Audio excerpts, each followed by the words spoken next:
Hello everyone. स्वागत है एक बार फिर से आप सभी का आपके अपने YouTube channel RNCC nursing online coaching and online test series में। तो आज की जो हमारी क्लास रहेगी वो टारगेट रहेगी किसके, KGMU और नोटसेट, जो अपकमिंग नोटसेट है आपका, उसको लेके MCQs कैसे रहेंगे आज की क्लास में। ये हमारे जो एम्स के MCQs है उन्हें हम सोल्व करेंगे। यहाँ पे जो प्रीवियस ईयर एम्स के MCQs एग्जाम में लिए गए थे उनको हम सोल्व करेंगे।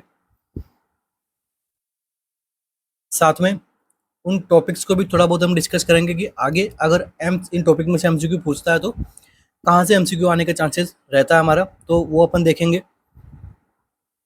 तो इस प्रकार से जो है अपनी यहाँ पे continue regular till not set till KGMU तक का क्या रहेगी हमारी क्लासेस कंटिन्यू रहेगी। इसी के साथ ही अभी करंटली हमारे जो RNCC का ऑफिशियल ऐप है, ये लोगो आपको दिख रहा है। इस लोगो की जो ऐप आपको प्ले स्टोर पे और iOS पे दोनों के लिए भी उपलब्ध है। इस लोगो की जो ऐप है हमारे RNCC की ऑफिशियल ऐप है, तो वहाँ पे अभी करंटली हम क्या कर रहे हैं, KGMU एंड नोटसेट दोनों के लिए हम क्या कर रहे हैं, टेस्ट सीरीज स्टार्ट की हुई है। तो जिन भी स्टूडेंट्स को इन दोनों की टेस्ट सीरीज चाहिए, ओके, तो वो इनकी टेस्ट सीरीज को ज्वाइन कर सकते हैं। प्राइस एकदम हमने अफोर्डेबल रखी है, तो जो स्टूडेंट्स वगैरह को काफ़ी ज़्यादा प्राइस हाई ना लगे, ठीक है। तो देखिए अभी जो इस मंथ जुलाई मंथ के अंदर आपकी जो टेस्ट सीरीज रहेगी वो किस प्रकार रहेगी। 1 जुलाई को आपका प्री नोट सेट KGMU का एग्जाम हो चुका है। सेकंड को वीकली मेगा टेस्ट हम रखते हैं, वो हो चुका है। अभी अब आप जब एनरोल करोगे तो अभी रिसेंटली आपको क्या मिलेगा, मस्कुलोस्केलेटल सिस्टम से रिलेटेड आपको वहाँ पे क्या MCQs वगैरह देखने को मिलेंगे अभी। उसके बाद में एंडोक्राइन, फिर बाद में every week pre note set and pre KGMU हम यहाँ पे टेस्ट कंडक्ट करवा रहे हैं। According to syllabus, according to system wise हम यहाँ पे टेस्ट वगैरह ले रहे हैं। और नीचे भी आपको जो है वो कम्प्लीटली जो OBG वगैरह, साइकेट्रिक वगैरह, फंडामेंटल वगैरह, ये आपका केवल 31 जुलाई तक आपका ये पूरा शेड्यूल है। इस प्रकार से हमारा टेस्ट कंटिन्यू रहेगा। तो टेस्ट सीरीज में अपने जो है वो इस प्रकार के पैटर्न रहेंगे, ठीक है। डेली 80 to 100 MCQs आपको देखने को मिलेंगे, प्रीवियस ईयर एग्जाम बेस्ड के अकॉर्डिंग देखने को मिलेंगे। वीकली मेगा टेस्ट सीरीज देखने को मिलेगी और कंप्लीट सॉल्यूशन एंड डाउटफुल जो MCQs रहेंगे उनके आपको कंप्लीट सॉल्यूशन देखने को मिलेंगे। और जो टेस्ट सीरीज है वो हमारी, वो देखो 90 डेज के लिए भी उपलब्ध है और 1 मंथ का अगर कोई लेना चाहे तो दोनों के लिए इक्वल हमने बनाया हुआ है, ठीक है। तो शुरू करते हैं आज के अपने सेशन को। फर्स्ट MCQ है अपना, the type of assessment done to compare the client current status to previous obtain baseline data is called, ठीक है। देखिए एक प्रकार के आपको असेसमेंट टाइप के बारे में पूछा है। The type of assessment done to compare the client's current status to previously obtained baseline data is called, ठीक है। क्लाइंट का करंट स्टेटस को प्रीवियसली ऑब्टेन जो बेसलाइन डाटा था उससे दोनों को कंपेयर करना है, तो ये किस टाइप का असेसमेंट होता है। Time lapse assessment, emergency assessment, initial assessment या फिर problem focused assessment. Previous year MCQ solve कर रहे हैं हम एम्स के, तो जो पैटर्न रहेगा वो KGMU के लेवल का रहेगा। और एम्स के अंदर पूछे गए हैं तो एम्स के अंदर तो ये क्वेश्चन पूछ रखे हैं, तो एम्स के लिए भी इंपॉर्टेंट है। तो पैटर्न हमने KGMU के अकॉर्डिंग ही क्वेश्चन रखेंगे हम। तो एम्स की और KGMU की दोनों की कंबाइंड अपन प्रिपरेशन करते हुए चलेंगे। तो फर्स्ट MCQ में क्या होगा इसका करेक्ट आंसर। तो देखिए इस MCQ का जो हमारा आंसर जो रहेगा वो रहने वाला है ऑप्शन नंबर 1, ठीक है। ऑप्शन नंबर 1 यहाँ पे क्या एकदम करेक्ट आंसर रहेगा। क्यों रहेगा, क्योंकि टाइम लैप्स्ड असेसमेंट का मतलब ही क्या होता है कि कंपेयर करना है करंट स्टेटस को प्रीवियसली ऑब्टेन डाटा के साथ में, ठीक है। टाइम लैप्स मतलब बहुत ही कम समय के अंदर इन दोनों अपन को कंपेयर करना है, तो वो बहुत ही कम टाइम लगना चाहिए इसके अंदर, ठीक है। तो अपना आंसर क्या रहेगा यहाँ पे, टाइम लैप्स्ड री असेसमेंट, ठीक है। क्या हो रहा है यहाँ पे, री असेसमेंट किया जा रहा है, मतलब दोनों को कंपेयर किया जा रहा है, मतलब पहले भी डाटा था उसका और अभी जो लिया उसका, इन दोनों को कंपैरिजन करके री असेसमेंट कर रहे हैं हम। तो अपना आंसर क्या रहेगा, टाइम लैप्स्ड री असेसमेंट, ठीक है। तो जो मंथ्स के अकॉर्डिंग होता है ये, ठीक है। कुछ मंथ्स के डाटा को अगर कंपेयर करना है तो ये वहाँ पे क्या रहेगा, टाइम लैप्स्ड, बहुत ही कम समय में। अब देखिए इमरजेंसी असेसमेंट क्या होगा। इमरजेंसी असेसमेंट आप सभी को पता है, इमरजेंसी एरिया के अंदर अगर कोई ट्रॉमा का पेशेंट आया है तो वहाँ पे आप असेसमेंट करते हो, तो आपकी प्रायोरिटी क्या रहेगी, एयरवे,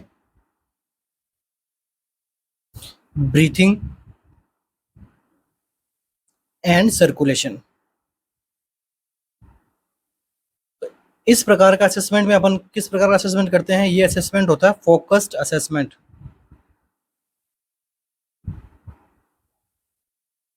तो एक प्रकार का क्या हो रहा है, यहाँ पे फोकस कर रहे हैं हम किस पे, एबीसी पे, ठीक है। सबसे पहले एयरवे पे, ब्रीथिंग पे, सर्कुलेशन पे। तो ये होता है कब, जब इमरजेंसी के अंदर आपको कुछ असेसमेंट करना है। तो इमरजेंसी में असेसमेंट करने वाला टाइप क्या है, फोकस्ड असेसमेंट।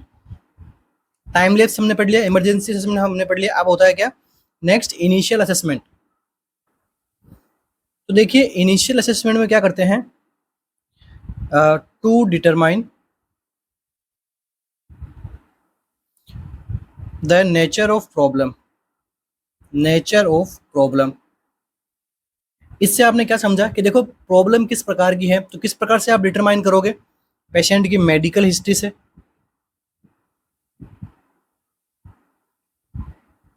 फिजिकल एग्जामिनेशन, और किस प्रकार का साइकोलॉजिकल असेसमेंट।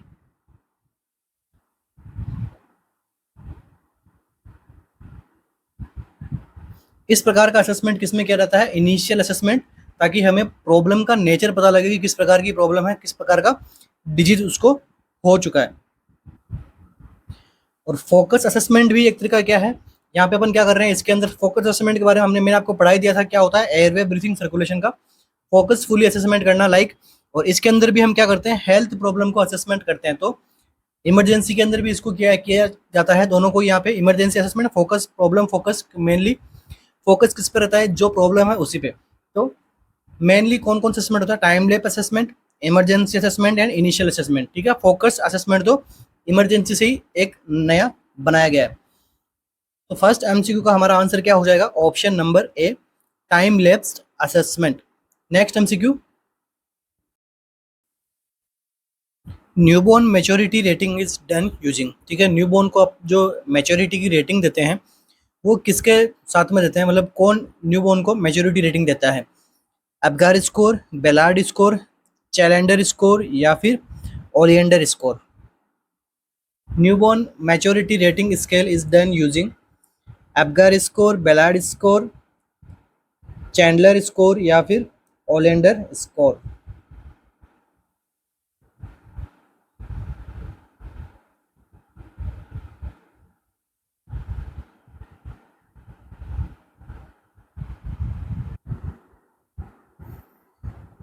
तो देखिए इसका जो करेक्ट आंसर रहेगा वो रहेगा ऑप्शन नंबर बी। क्या है ऑप्शन नंबर बी में, बेलार्ड स्कोर, ठीक है। बेलार्ड स्कोर जो है वो क्या करता है, न्यूबॉर्न मैच्योरिटी रेटिंग शो करता है। तो इसके अंदर देखिए क्या होता है, इसको ऑल्सो नोन एज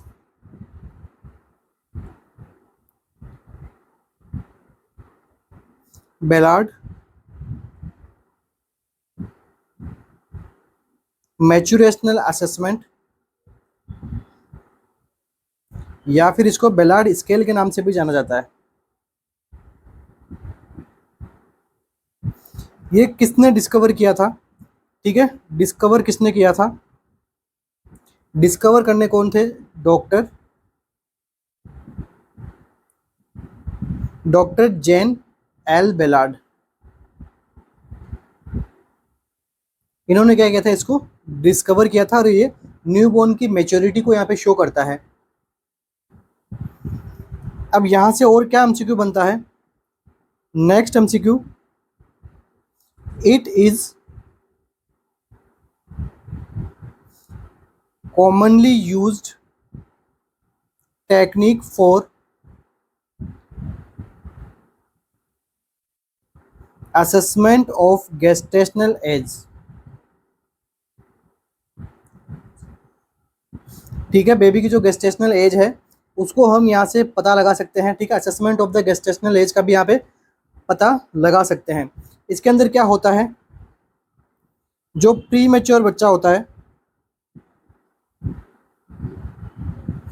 उसके अंदर क्या स्कोर आता है, लो स्कोर आता है। और जो लेट बोर्न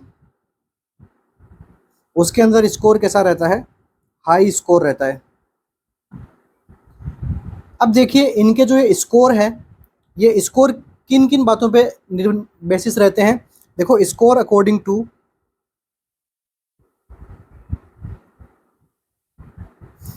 स्कोर के अंदर क्या रहता है, दो तरह के पैरामीटर काम करते हैं। फर्स्ट रहते हैं 6 स्कोर होते हैं किसके, फिजिकल के, एंड 6 ही स्कोर किसके रहते हैं, न्यूरोलॉजिकल के। तो इसके अंदर अपन फिजिकल फिटनेस असेसमेंट करते हैं और न्यूरोलॉजिकल असेसमेंट भी करते हैं न्यूबॉर्न बच्चे का, तभी उसको हम बोलेंगे हमें बच्चा जो है वो मेच्योर कितना है वो हम देख पाएंगे यहाँ पे।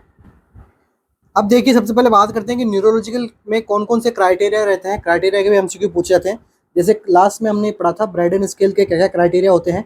आज हम पढ़ेंगे जो बेलार्ड स्केल के criteria.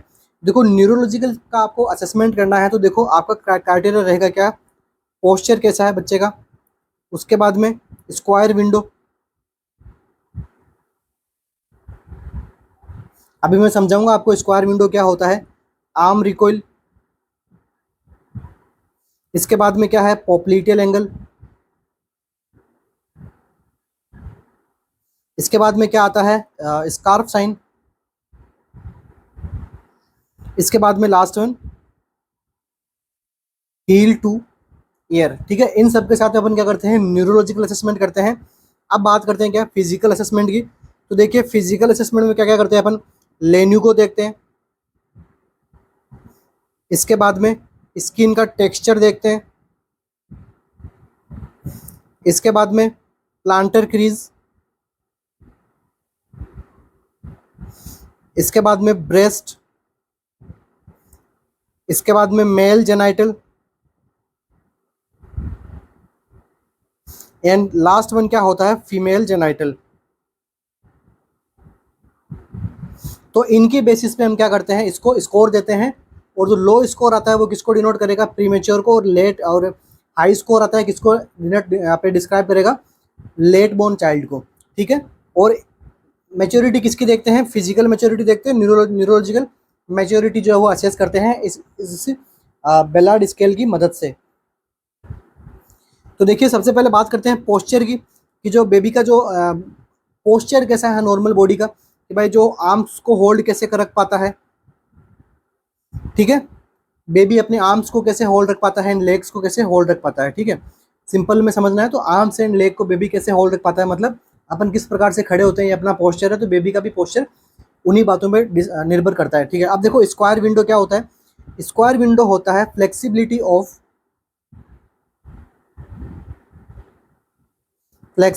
Of babies hand toward wrist. ठीक है, बेबी के हैंड की रिस्ट की ओर कितनी फ्लेक्सिबिलिटी है वो कहलाता है क्या, स्क्वायर विंडो। ठीक है, इसके बाद में देखो आर्म रिकॉइल क्या होता है, बेबी की आर्म हमने क्या किया, पीछे की साइड में हमने थोड़ा टर्न किया, और टर्न करने के बाद में आर्म जो है वो वापस कितने टाइम में है, फिर किस प्रकार से वो वापस फ्लेक्स होती है, उसे बोलते हैं आर्म रिकॉइल करना, मतलब वापस से पुनः उसी स्टेज के अंदर आना कहलाता है आर्म का आर्म रिकॉइल करना। उसके बाद में क्या होता है पॉप्लिटियल एंगल, इसके अंदर अपन क्या करते हैं बेबी के नी की स्ट्रेंथ देखते हैं, स्ट्रेंथ ऑफ नी। ठीक है, इसमें क्या क्या करते हैं कि नी को बेंड करते हैं, बेंड करके नी की स्ट्रेंथ देखते हैं, वो कहलाता है क्या पॉप्लिटियल एंगल। अब देखो क्या होता है स्कार्फ साइन, स्कार्फ साइन से डायरेक्ट एमसीक्यू बनता है, तो इसको मैंने देखा भी है, स्कार्फ साइन और विंडो स्क्वायर विंडो का भी एमसीक्यू आता है और स्कार्फ साइन का भी एमसीक्यू आता है अलग से, बट पॉप्लिटियल एंगल और आर्म रिकॉइल का अभी तक एमसीक्यू नहीं देखा है मैंने। देखो स्कार्फ साइन में क्या होता है, movement of elbow across the babies chest. ठीक है, ये क्या बेबी की चेस्ट है, हमने क्या किया न्यूबॉर्न के लेफ्ट हैंड को राइट साइड में लाने की कोशिश की, और इसकी बेबी की जो एल्बो ने क्या कर दिया, सपोज एल्बो का पॉइंट ये आ गया, मतलब चेस्ट की मिड लाइन को एल्बो ने क्रॉस कर लिया, तो इसको हम क्या बोलते हैं स्कार्फ साइन। ठीक है, इसको भी हम असेस करते हैं। एंड लास्ट में क्या है, देखो नाम में दिया गया हील टू ईयर, यहाँ पे जो न्यूबॉर्न की हील है उसको बेबी के ईयर तक लेके जाते हैं कि हाँ वो जा पाती है नहीं जा पाती है। तो ये सारे किसको डिनोट करते हैं, न्यूरोलॉजिकल असेसमेंट को यहाँ पे देखते हैं। अगर सब कुछ ओके है तो स्कोर भी एज ए नॉर्मल चाइल्ड के हिसाब से आएगा। नेक्स्ट क्या है, लेन्यूगो। लेन्यूगो क्या होते हैं, सॉफ्ट हेयर होते हैं बेबी के स्किन के ऊपर। नेक्स्ट देखते हैं कि बच्चे का स्किन का टेक्सचर कैसा है, ठीक है, स्मूथ स्किन है या किस प्रकार की स्किन है, वो देखते हैं हम इसके अंदर। नेक्स्ट क्या होता है, प्लांटर क्रीज। प्लांटर क्रीज से आप क्या समझते हो कि जो सोल ऑफ फीट है, ठीक है, सोल ऑफ फीट पे आप क्या है कि क्रीज देखते हो, ठीक है। अपसेंट है कि यहाँ पे कवर, अपसेंट या तो अपसेंट मिलेगी आपको या फिर कवर की हुई मिलेगी, ठीक है, क्रीज। नेक्स्ट देखते हैं अपन उसका ब्रेस्ट का कि थिकनेस कैसी है ब्रेस्ट की, ठीक है। एरियोलर को असेस करते हैं, मेल जेनिटल ऑर्गन को असेस करते हैं, फीमेल जेनिटल ऑर्गन को असेस करते हैं। इसमें ये कौन से क्या कहलाते हैं, फिजिकल पैरामीटर। ओके, तो देखो ये हो गया अपना क्या, बेलार्ड स्कोर। नेक्स्ट देखिए क्या दिया गया यहाँ पे, अबगार स्कोर, ठीक है। तो अबगार स्कोर के अंदर क्या रहता है अपना, आफ्टर बर्थ सबसे पहले अपन अगर बच्चे के अंदर कोई स्कोर देखते हैं तो वो होता है क्या, अबगार स्कोर। एट बर्थ देखते हैं, उसके बाद में 5 मिनट से भी आप उसको वापस रीचेक करना होता है उसके अंदर, ठीक है, कि यहाँ पे देखते हैं कि बच्चे का स्टेटस कैसा है, ठीक है। न्यूबॉर्न का स्टेटस पता करना तो आप क्या देखोगे, अबगार स्कोर। तो इसके अंदर क्या होते हैं, 5 पैरामीटर होता है। कौन कौन से होते हैं, activity, pulse, grimace, appearance, and last one क्या होता है, रेस्पिरेशन। रेस्पिरेशन रेट नहीं होता है, क्या होता है, एफर्ट होता है। ये ध्यान में रखना, कई बच्चे हैं रेट में कंफ्यूज होते हैं, रेट होगा एफर्ट होता है, तो एफर्ट होता है, रेट काउंट नहीं करते हैं। तो रेट काउंट नहीं करते हैं तो एफर्ट में क्या देखते हैं, रेस्पिरेशन है कि नहीं है, एब्सेंट है या स्लो इरेगुलर है या फिर विग्रसली क्राई है, ठीक है। स्कोर का पैटर्न क्या रहता है, 0, 1, 2। तो मिनिमम स्कोर 0 आ सकता है और मैक्सिमम स्कोर आप कितना दे सकते हो, इसको 2 दे सकते हैं, ठीक है। अब देखिए स्कोर का क्या पैटर्न रहता है यहाँ पे। अगर किसी पेशेंट के अंदर 0 से, बच्चे के अंदर 0 से 3 स्कोर आया है तो इसको आप क्या बोलोगे, सीवियरली डिप्रेस्ड। एंड 4 to 6 आया है तो क्या रहेगा, moderately depress. And more than 7 या 7 to 10 कर सकते हो, तो इसका क्या कंडीशन है, नॉर्मल कंडीशन का बच्चा है ये, यहाँ पे कोई प्रॉब्लम आपको नहीं देखने को मिलती है, ठीक है। और 0 से 3 वाले में आपको क्या करना है, सीपीआर करना है, बच्चे को ऑक्सीजन वगैरह देना है। और 4 to 6 वाले को ऑटो थेरेपी देनी होती है। आगे किस प्रकार से उसको केयर कंटिन्यू करते हैं अपन। नेक्स्ट देखिए एक और यहाँ पे स्कोर मिलेगा आपको, इस स्कोर का क्या नाम है, चैंडलर। तो देखो चैंडलर स्कोर नया है, पढ़ने में थोड़ा नया आता है ना, तो एमसीक्यू, नए एमसीक्यूज भी बन सकता है एग्जाम के अंदर। तो देखो चैंडलर स्कोर किसके लिए कह रहता है, इट यूज्ड फॉर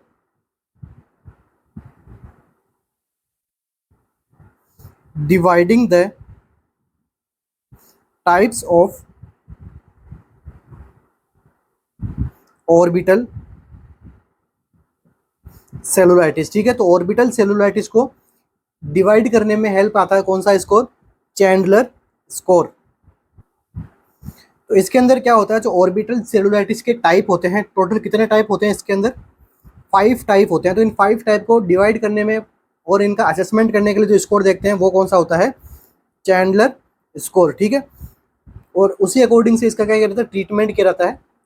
नेक्स्ट देखिए एक और स्कोर था, तो ओलियंडर जो होता है वो एक क्या है कि आप कह सकते हो कि एक प्लांट जैसी स्ट्रक्चर होती है। तो उससे अगर पॉइजन होता है, उसको असेसमेंट करने के लिए क्या करते हैं अपन, ओलियंडर स्कोर को असेस करते हैं। ये इतना नर्सिंग के अंदर रिलेटेड नहीं करता, बट ऑप्शन के अंदर दिया गया था तो आपको बता रहा हूँ। नेक्स्ट एमसीक्यू अपना,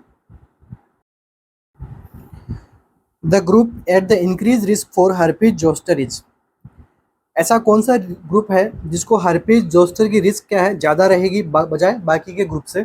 ऑप्शंस क्या है अपने पास में, infant with congenital infection, next क्या है, person at advanced stage, patient with ectopic dermatitis, या फिर प्रेग्नेंट वुमन। इसको जो है हर्पीज जोस्टर का खतरा यहाँ पे ज़्यादा होगा।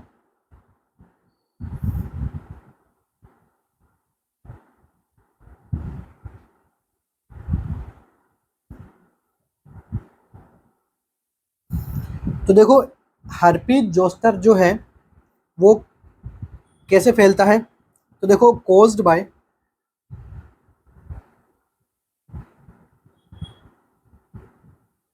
वेरिसेला, वेरिसेला में भी कौन सा, जोस्टर। तो वेरिसेला जो है वो किसको भी कोज करता है, एक और होता है उसको क्या बोलते हैं, चिकन पॉक्स।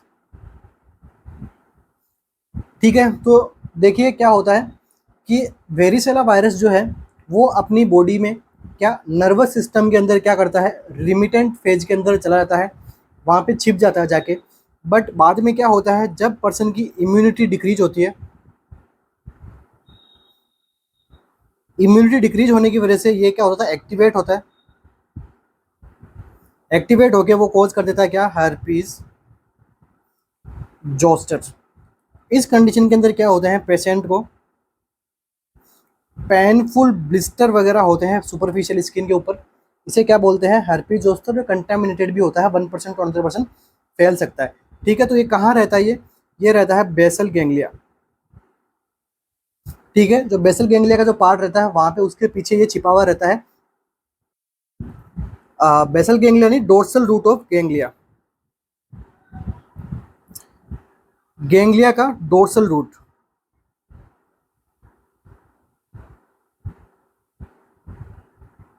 जो कि कहाँ पे, स्पाइनल कॉलम में। तो यहाँ पे क्या रहता है, ये एकदम रिमिटेंट फेज के अंदर रहता है, बट आगे जाके जैसे ही इसकी इम्यूनिटी कम रहती है पेशेंट की, तो वहाँ पे उसको क्या करता है, ये इन्फेक्टेड कर देता है। ये तो हो गई बात किसकी, अपनी बॉडी के अंदर रहने की वायरस के। बट कई कई बार क्या होता है, इम्यूनिटी डिक्रीज होती है ऑटोमेटिक पेशेंट की। तो कब होती है इम्यूनिटी डिक्रीज, तो patient at advance stage, patient जब एडवांस स्टेज में जाएगा तो क्या होता है, उसकी इम्यूनिटी जो है वो सप्रेस होती है ऑटोमेटिकली। तब क्या करता है, अगर हम कॉन्टेक्ट में आते हैं ऐसे पेशेंट के जिसको हर्पीज वायरस है, तो उसको भी होने की यहाँ पे खतरा ज़्यादा रहता है बजाय किसी और अपने ऑप्शंस वाले पर्सन के। जो ध्यान रखना, देखो हर्पीज जोस्टर को कौन कोज करता है, तो वेरिसेला, वेरिसेला जोस्टर। ठीक है, वेरिसेला किसको कोज करता है, ये करता है चिकन पॉक्स को। चिकन पॉक्स को करने के बाद में अपनी बॉडी के अंदर ये रह सकता है लंबे टाइम तक। कहाँ पे रहेगा, डोर्सल रूट ऑफ गैंग्लिया में। कहाँ रहेगा, डोर्सल रूट ऑफ गैंग्लिया में, स्पाइनल कॉलम के अंदर। फिर जब पेशेंट की इम्यूनिटी डिक्रीज होगी तब क्या करेगा, ये वापस एक्टिवेट हो जाएगा और पेशेंट को जो पेनफुल ब्लिस्टर वगैरह कोज कर देगा। तो या तो ये रीजन हो सकता है, या फिर इम्यूनिटी सप्रेस होना किसी भी रीजन की वजह से। वो देखो हम ऑप्शन नंबर 2 में मिलेगी ये बात, पर्सन एट एडवांस स्टेज में हमारा आंसर क्या हो जाएगा, यही हम करेक्ट मानेंगे। और जो पर्सन इम्यूनो सप्रेसिव मेडिकेशंस भी लेते हैं उनको भी जो है वो ये वायरस होने का चांसेस रहता है। Next MCQ, the cranial nerve affected in Bell's palsy is. ठीक है, बेल्स पाल्सी के अंदर कौन सी क्रेनियल नर्व जो है अफेक्ट होती है, क्रेनियल नर्व 9, 5, 3 या फिर 7।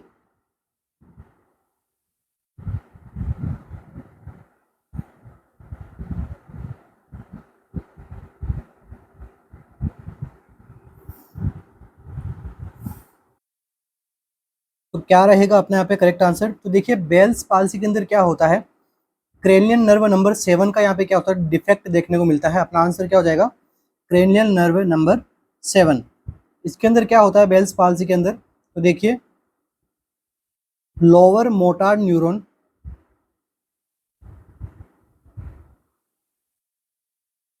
लोअर मोटार न्यूरॉन की क्या देखने को मिलती है आपको, वीकनेस देखने को मिलती है। और मेनली कौन सी फेशियल नर्व यहाँ पे इन्वॉल्व होती है, वो होती है 7th नंबर क्रेनियल नर्व। तो 7 नंबर क्रेनियल नर्व के जो मोटार न्यूरॉन्स होते हैं उनकी ये बेसिकली प्रॉब्लम रहती है। देखो मोटार नर्व की प्रॉब्लम होती है, ठीक है, सेंसरी की यहाँ पे इतना नहीं है जितना मोटार का यहाँ पे ज़्यादा देखने को मिलता है। और जब ऐसा कंडीशन होता है तो पेशेंट में क्या देखने को मिलता है, एक्यूट फेशियल पाल्सी, या फिर इसको हम कह सकते हैं पेरिफेरल फेशियल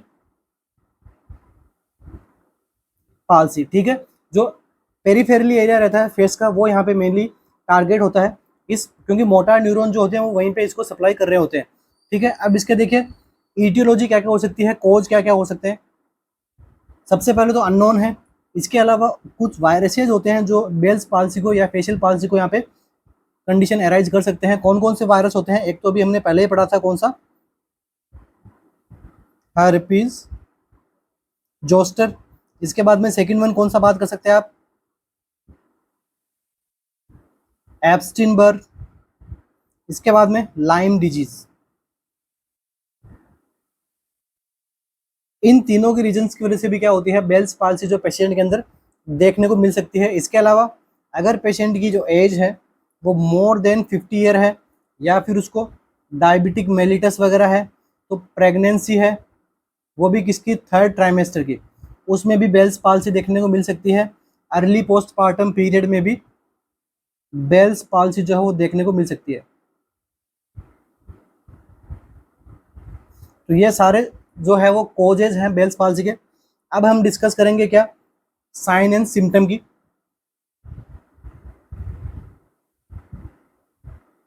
तो देखो साइन एंड सिम्टम को डिस्कशन करेंगे हम। तो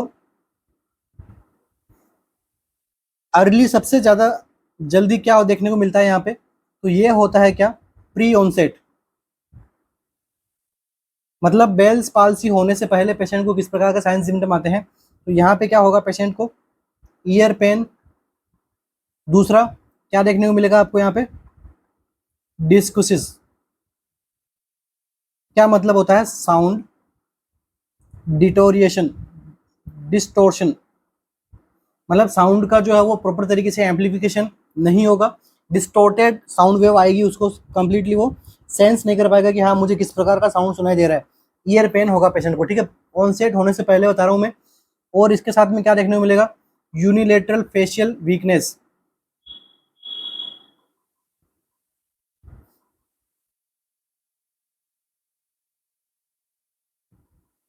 कब देखने को मिलेगी, बिफोर 48 आवर्स ऑफ ऑनसेट। ये हम बात कर रहे हैं किसकी, ऑनसेट होने, बेल्स पाल्सी होने से पहले की बात करेंगे भी किस प्रकार से उसके अंदर साइन सिम्टम बढ़ेंगे, ठीक है। अब इसके बाद में देखो बेल्स पाल्सी के मेजर साइन सिम्टम क्या क्या होते हैं। तो ये इसके हम नेमोनिक बनाए हैं हमने, वो क्या है, बी बेल्स पाल्सी। तो बेल्स के नाम से हमने क्या इसका नेमोनिक बनाए हैं। तो क्या क्या हो सकता है देखिए, बी से क्या हो जाएगा, ब्लिंक रिफ्लेक्स जो है पेशेंट का कैसा हो जाएगा, एल्टर। इसके बाद में ई से क्या हो जाएगा, ईयर सेंसिटिविटी। इसके बाद में एल से क्या होगा, लेक्रीमेशन। और एक्सेस फ्लूड, मतलब लेक्रीमेशन काफ़ी ज़्यादा देखने को मिलेगा। और सेकंड एल से क्या होगा, लॉस ऑफ टेस्ट। इसके बाद में एस से क्या देखने को मिलेगा आपको, सडन ऑनसेट होती है, मतलब 48 आवर्स से कम टाइम के अंदर जो है बेल्स पाल्सी में कन्वर्ट हो जाएगी, अगर यहाँ पे आपने उसको ट्रीट नहीं किया तो, ठीक है। इसके बाद में देखिए लास्ट बचता है अपना क्या, पाल्सी का अपन क्या ले लेते हैं, पी। तो इसका क्या मतलब होता है, palsy of seventh nerve muscle, ठीक है। सेवंथ नर्व की यहाँ पे क्या हो जाती है, पाल्सी हो जाती है। इसकी वजह से सारे के सारे जो सिम्टम होते हैं वो किस प्रकार के आते हैं, यूनिलेटरल। तो ये बाईलेटरल इतनी नहीं देखने को मिलती है, ज़्यादा कैसी होती है, यूनिलेटरली देखने को मिलती है। अभी देखिए हम डिस्कस करेंगे इसके डायग्नोसिस की, कि बेल्स पाल्सी का आप डायग्नोसिस किस प्रकार कर सकते हो। तो अगर ये वायरल इन्फेक्शन की वजह से हुआ है तो आप कर सकते हो सीरोलॉजिकल एग्जामिनेशन। इसके बाद में आप डायग्नोस कर सकते हो ओक्यूलोगायरिक रिफ्लेक्स से।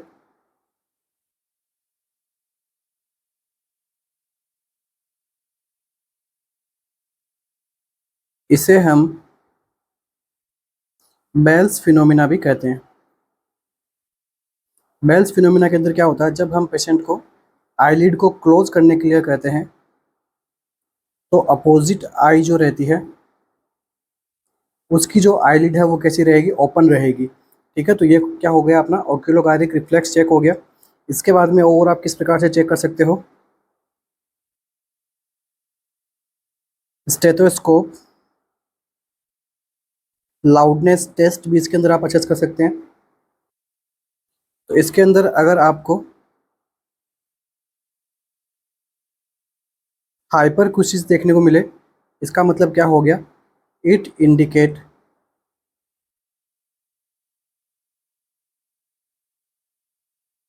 Paralysis of stapedius muscle. ठीक है, आपने सभी ने पढ़ा होगा, जब मैंने आपको पढ़ाया था कि बेल्स पाल्सी के शुरू होने से पहले ईयर सेंसेशन के अंदर वो साउंड डिस्टॉर्शन देखने को मिलता है, तो आप ये इस टेस्ट की मदद से आप पता लगा सकते हो। इसके बाद में देखो नेक्स्ट और आप कैसे पता लगा सकते हो, पिन प्रिक करके। ठीक है, पिन प्रिक करोगे कहाँ पे, पोस्टीरियर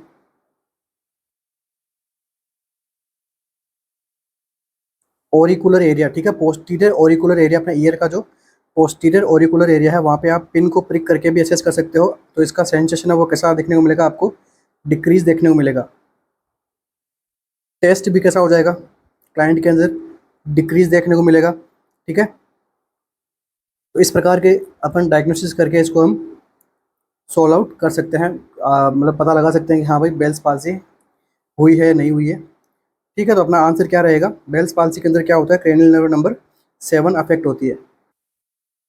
तो देखिए अब क्रेनियल नर्व नंबर 9 कौन सी है, ग्लोसोफेरिंजियल। तो ग्लोसोफेरिंजियल नर्व क्या काम करती है, ग्लोसोफेरिंजियल के अंदर इंजरी होती है या तो ये क्या करती है, पेशेंट का जो टेस्ट सेंसेशन है एंड इम्पेयर्ड स्वेलोइंग, वो जो है वो स्वेलो नहीं कर पाएगा पेशेंट, इसकी वजह से अगर ग्लोसोफेरिंजियल नर्व में इंजरी हो गई है। तो अब देखो फिफ्थ अगर नर्व में इंजरी होती है, इसको हम क्या बोलते हैं, ट्राइजेमिनल ट्राइजेमिनल न्यूरेल्जिया। तो ट्राइजेमिनल न्यूरेल्जिया के अंदर काफ़ी इंटेंस पेन देखने को मिलता है, या फिर स्टेबिंग पेन, लाइक किसी ने आपके चाकू लगाया हो, तो मतलब उतना स्टेबिंग पेन यहाँ पे ट्राइजेमिनल न्यूरेल्जिया वाले पेशेंट में देखने को मिलता है। इसके बाद में जो थर्ड वन नंबर जो नर्व है वो कौन सी होती है,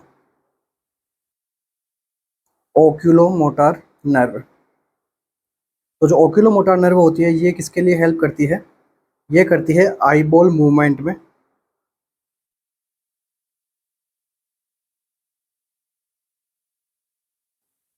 तो इसके अंदर अगर डैमेज होगा तो क्या देखने को मिल सकता है आपको, डिप्लोपिया। ठीक है, तो ये बेसिकली अपने नर्व की बात हो गई। नेक्स्ट एमसीक्यू अपना, the hormone that increase water resorption bye inserting water channel और एक्वापोरिन इज। ठीक है, ऐसा कौन सा हार्मोन है वो क्या करता है, वाटर रीएब्जॉर्प्शन करता है। ठीक है, वाटर रीएब्जॉर्प्शन को बढ़ाता है, ऐसा कौन सा हार्मोन है, angiotensin, anti diuretic hormone, aldosterone, या फिर एट्रियल नाइट्यूरेटिक पेप्टाइड।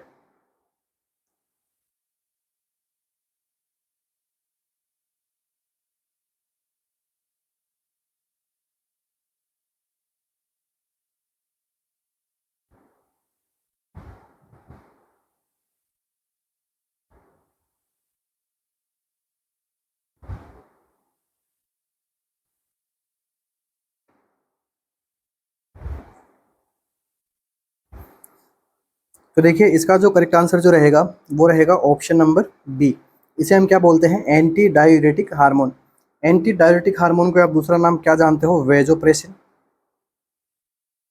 ठीक है, वेजोप्रेसिन इसी नाम को जाना जाता है, और ये क्या करता है, control the amount of water reabsorbed from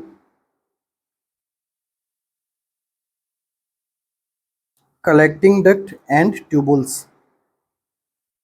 किसकी कलेक्टिंग डक्ट और ट्यूबुल्स की, किडनी के अंदर जो कलेक्टिंग डक्ट और ट्यूबुल्स रहती है वहां से क्या करता है, वाटर को रीअब्जॉर्प्शन करता है और इस पे क्या करता है, कंट्रोल करता है। ठीक है, और अब देखो ये हार्मोन प्रोड्यूस कहाँ से होता है, प्रोडक्शन कहाँ से होता है इसका, हाइपोथैलेमस से। एंड इसको जो हाइपोथैलेमस से कहाँ जाता है, पोस्टीरियर पिट्यूटरी।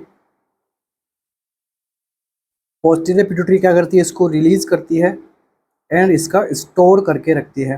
ठीक है, ये तो हो गया इसका प्रोडक्शन एंड रिलीज से एमसीक्यू। और हार्मोन क्या काम करता है, वाटर एब्जॉर्प्शन में हेल्प करता है।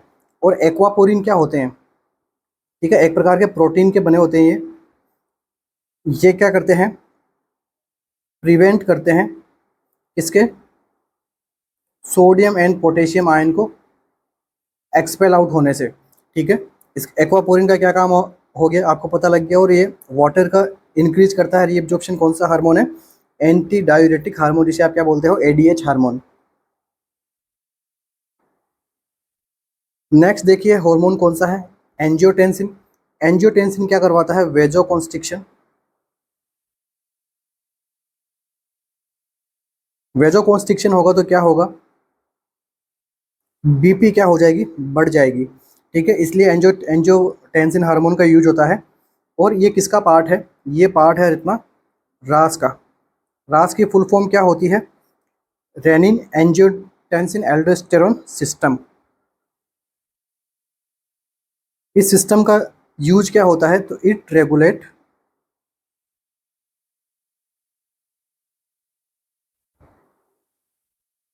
Blood pressure and electrolyte balance. ठीक है, ये बीपी को मैनेज करके रखता है अपनी बॉडी में, इलेक्ट्रोलाइट बैलेंस को भी मैनेज करके रखने का काम किसका है, रास सिस्टम का, रेनिन एंजियोटेंसिन एल्डोस्टेरोन सिस्टम। अब देखिए नेक्स्ट क्या है, एल्डोस्टेरोन। एल्डोस्टेरोन क्या करता है, एल्डोस्टेरोन को क्या कहते हैं, mineralocorticoid.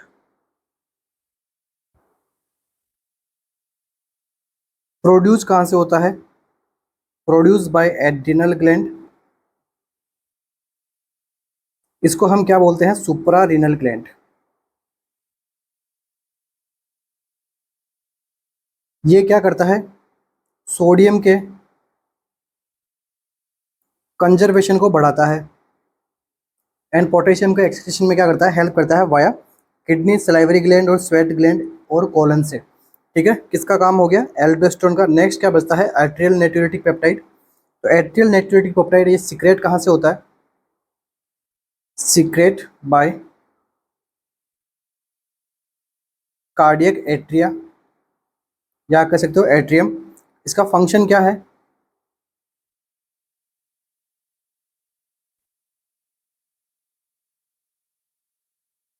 Reduction in extra cellular fluid volume and increase renal sodium excretion. मतलब आप कह सकते हो ये क्या करता है, कार्डियक लोड को कम करता है। मतलब हाइपर वॉल्यूम में होगा तो कार्डियक लोड बढ़ेगा, तो क्या करेगा, ये रिडक्शन करेगा किसमें, एक्स्ट्रा सेलुलर फ्लूइड को बाहर निकालेगा बॉडी से किडनी के द्वारा, और सोडियम को भी एक्सपेल करने में हेल्प करता है ये कौन, एट्रियल नेट्रियोटिक पेप्टाइड। ठीक है, तो अपना इस क्वेश्चन का आंसर क्या हो जाएगा, option number B, anti diuretic hormone is the correct answer for this MCQ. Next MCQ,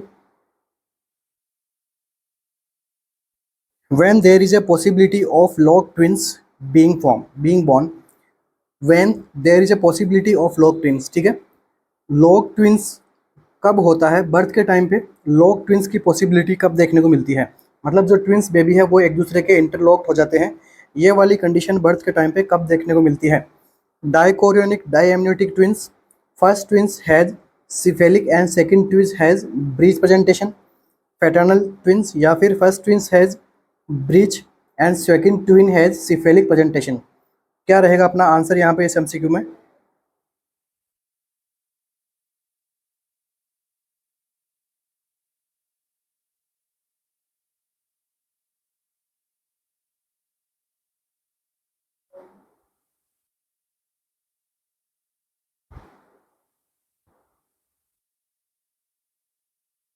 तो देखिए इसका जो करेक्ट आंसर रहेगा वो रहेगा ऑप्शन नंबर डी में।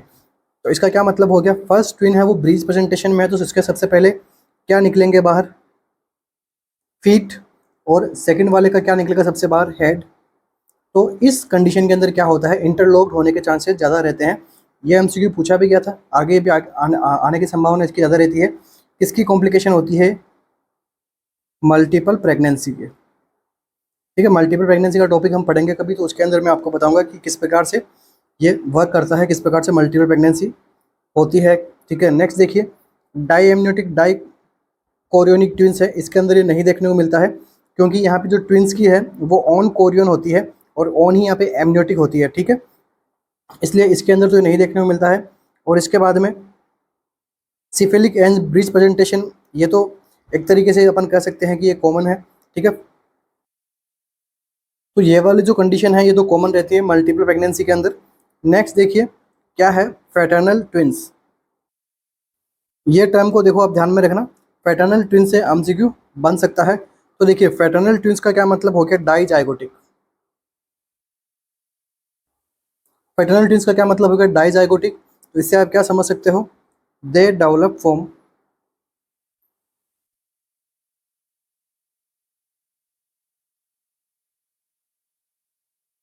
Different eggs. ठीक है, डेवलप होते हैं डिफरेंट एग से and fertilised by two sperms. तो ये इसे हम कहते हैं फ्रेटर्नल ट्विंस। ठीक है, तो अपना एमसीक्यू का आंसर क्या रहेगा, option number D, first twins has breech and second twins has cephalic presentation is the correct answer for this MCQ. Next MCQ क्या है, tropomyosin is in the muscle fibre is a protein. तो जो muscle fibre के अंदर जो protein है क्या नाम है, ट्रोपोमायोसिन। ये किस टाइप की प्रोटीन है, स्ट्रक्चरल प्रोटीन है, रेगुलेटरी प्रोटीन है, एनकोडिंग प्रोटीन है या फिर कॉन्ट्रेक्टाइल है।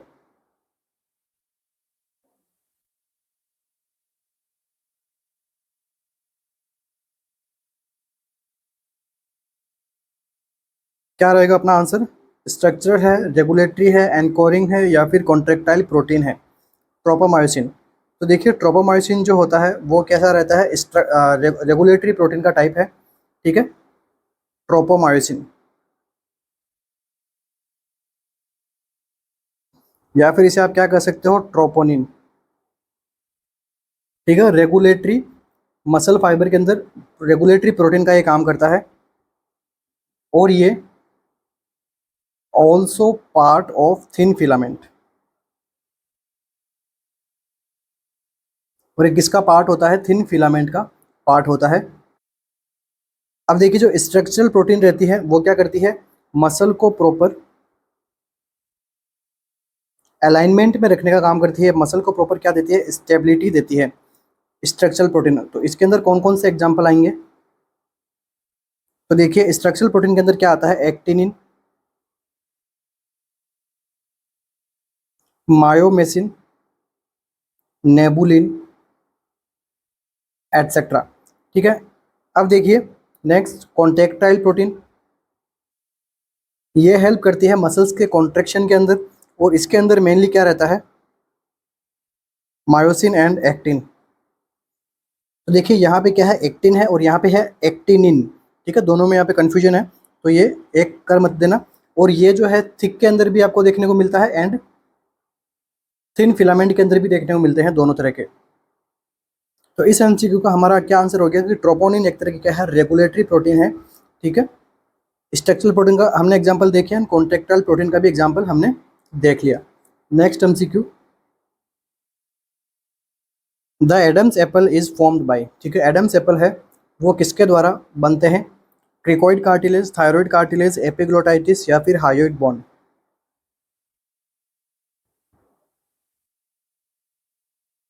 किसके द्वारा बने होते हैं एडम्स एप्पल,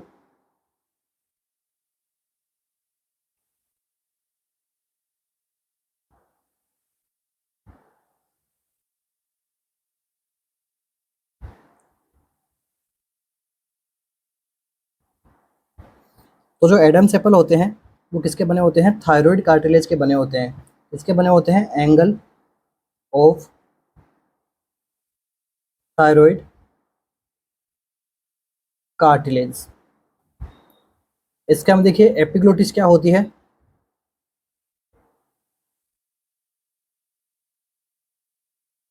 ये क्या होती है, कार्टिलेजिनस फ्लैप होती है, जो हमारे फूड पार्टिकल्स को एयरवे के अंदर जाने से प्रिवेंट करती है।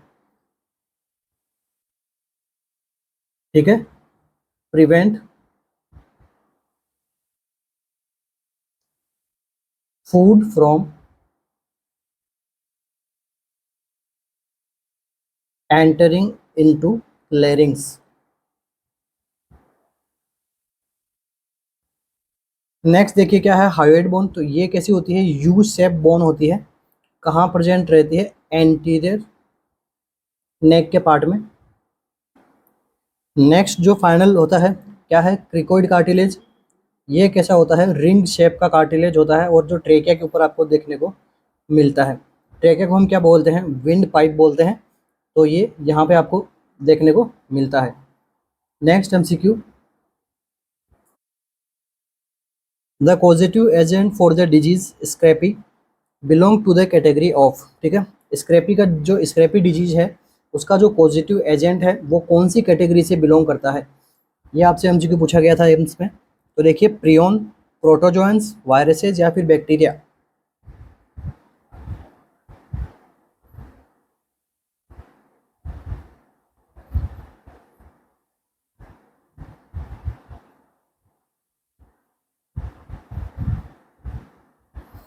तो देखिए, स्क्रैपी जो डिजीज होती है ये किस प्रकार की डिजीज कंडीशन रहती है, न्यूरो डिजेनरेटिव।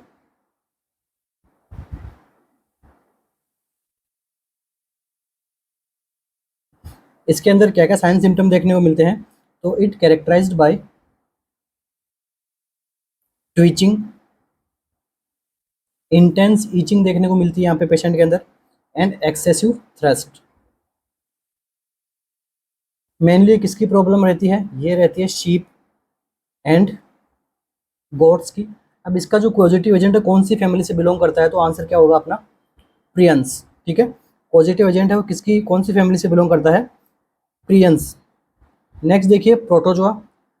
प्रोटोजोआ क्या होता है, single cell eukaryotics. Single cell के क्या होते हैं, यूकैरियोटिक्स होते हैं। इनकी जो सेल्स होती है उसके अंदर न्यूक्लियस आपको देखने को मिलता है। और क्या कोज करते हैं ये, कोज मलेरिया। नेक्स्ट देखिए, वायरसेस के बारे में आप सभी ने पढ़ा होगा। स्मॉल साइज के होते हैं, multiply only and only living cell. एक इंपॉर्टेंट बात इसकी, multiply only and only living cells. तो वायरसेस जो होते हैं वो डेड सेल के ऊपर मल्टीप्लाई नहीं करते हैं, लिविंग सेल के ऊपर ही मल्टीप्लाई करते हैं, लाइक कॉमन कोल्ड हो गया, स्मॉल पॉक्स वगैरह हो गया। और बैक्टीरिया जो होते हैं वो कैसे होते हैं, प्रोकैरियोटिक्स।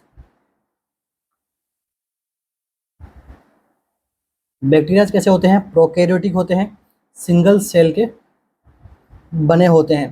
ठीक है, ये भी सिंगल सेल के होते हैं, प्रोटोजोआ भी सिंगल सेल के होते हैं। बैक्टीरिया क्या करते हैं, थ्रोट इन्फेक्शन वगैरह ये आपको कोज करते हैं, यूरिनरी इन्फेक्शन, ट्यूबरकुलोसिस, ये सारे कोज कौन कोज करता है, बैक्टीरिया। ठीक है, तो एमसीक्यू क्या पूछा आपसे, स्क्रैपी के बारे में पूछा था। एक तरीके की न्यूरो डिजेनरेटिव डिजीज रहती है, यहाँ पे मसल ट्विचिंग देखने को मिलती है, इंटेंस ईचिंग देखने को मिलती है, एक्सेसिव थ्रस्ट, एंड फाइनली जो बॉडी है वो कैसे हो जाती है, पैरालिसिस। ठीक है, ये हो गया। और ये कौन सी फैमिली से बिलोंग कौन सी कैटेगरी से बिलोंग करती है, तो आंसर क्या हो जाएगा अपना, प्रियंस। तो इसी के साथ ही आज की अपनी सेशन को कंप्लीट करते हैं। आशा करता हूँ आपको वीडियो लेक्चर्स काफ़ी अच्छा लगा हो। हमारी टेस्ट सीरीज रन करवाई जा रही है, KGMU एंड नॉरसेट। ठीक है, KGMU नॉरसेट के लिए हम अभी करंटली प्रिपरेशन करवा रहे हैं। तो इन दोनों की टेस्ट सीरीज हमारे RNCC को ऑफिशियल ऐप पे उपलब्ध है, तो जो भी स्टूडेंट बाय करना चाहे इसको बाय कर सकते हैं। एकदम अफोर्डेबल प्राइस के अंदर हमने इसके चार्जेस रखे हैं ताकि हर स्टूडेंट इसको बाय कर सके आसानी से। तो नीचे हमारे सपोर्टिव नंबर दिए हुए हैं, तो आप इन पर कॉल एंड मैसेज कर सकते हैं। आप 24 आवर्स के ऊपर आपको आंसर मिल जाएगा। आपको कोई भी डाउट वगैरह होगा तो सर आपका क्लियर कर देंगे। तो wish all the best, thank you so much. मिलते हैं अपनी नेक्स्ट क्लास में, थैंक यू।